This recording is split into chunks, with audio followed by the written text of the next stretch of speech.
resumir y estructurar los datos recabados de la información. Anteriormente les había mencionado que el análisis funcional nos llega a hacer una categorización de todo lo que hemos realizado en el proceso de la evaluación de la historia clínica, de esta manera que el paciente, nosotros realizamos una pequeña hipótesis de acuerdo a lo que es el análisis funcional, categorizando distintas actividades y vamos a estructurar las sesiones de esta manera, viendo qué modelos podemos trabajar. Luego estaría la detención de pensamientos automáticos. Estos acá, los pensamientos automáticos precisamente son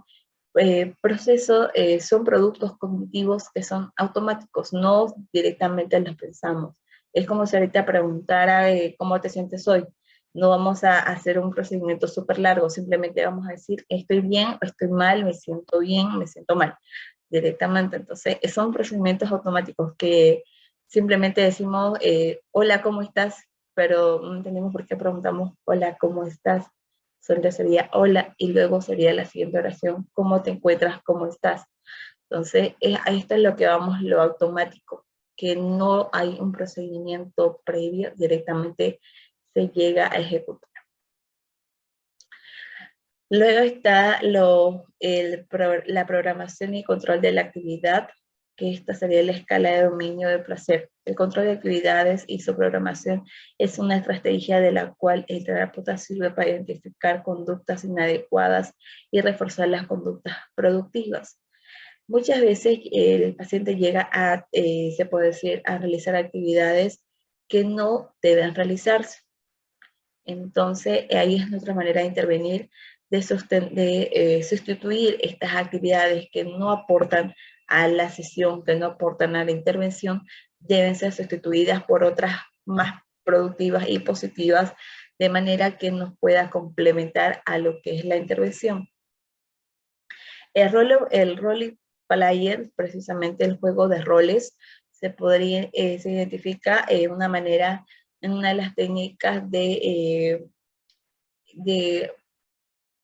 se puede decir, actuar en una dinámica de grupo que pueda llegar a hacer que se fundamenten las transferencias de vivencia, que se pueda llegar a poner precisamente en el rol de otra persona y de esta manera llegar a comprender un poquito más, en pocas palabras, cómo nos sentimos en los zapatos de alguien más o cómo nos sentimos de acuerdo en el saco de alguien más.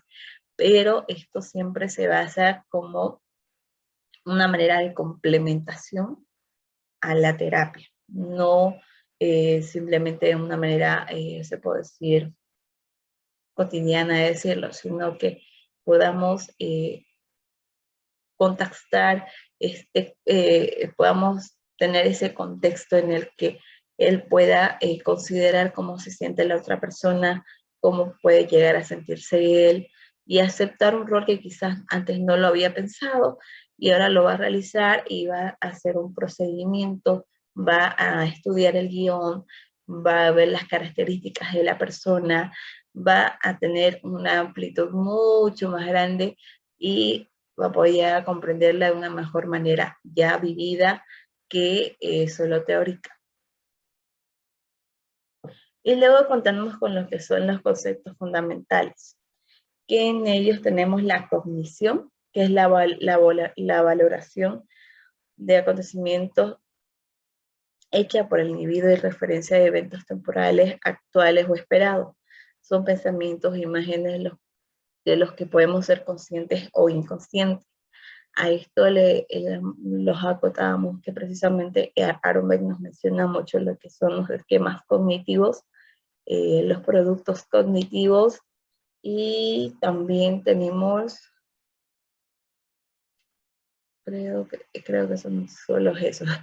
Y entonces en esta manera se va a ver cómo hay una imagen, nos puede representar, por ejemplo, la imagen de un teléfono, nos puede representar de que sirve para llamadas, sirve para hacer videollamadas, grabar, tomar fotos, agregar, jugar, entre otras cosas.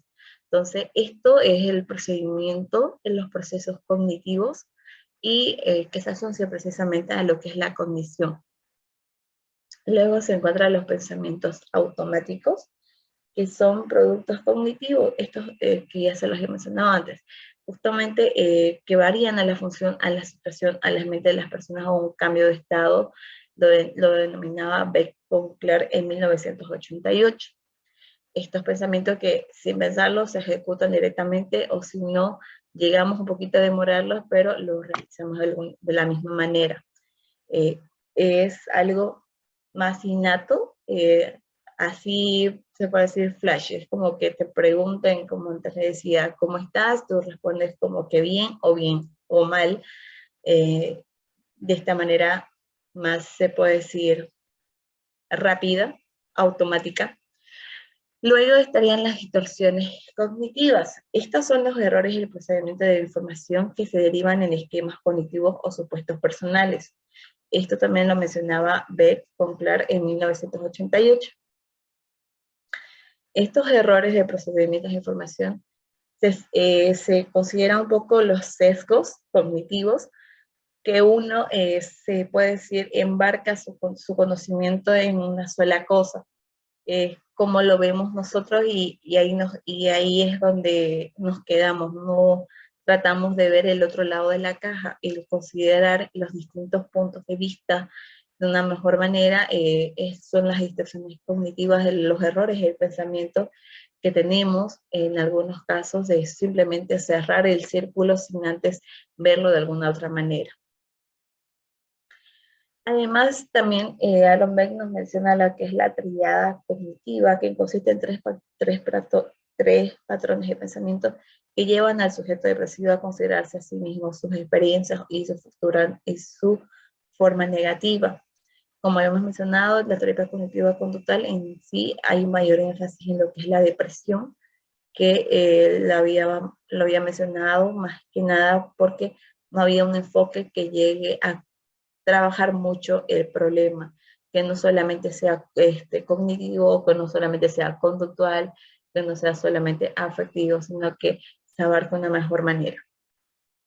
Y como te lo había mencionado, las creencias centrales o las creencias intermedias o específicas, no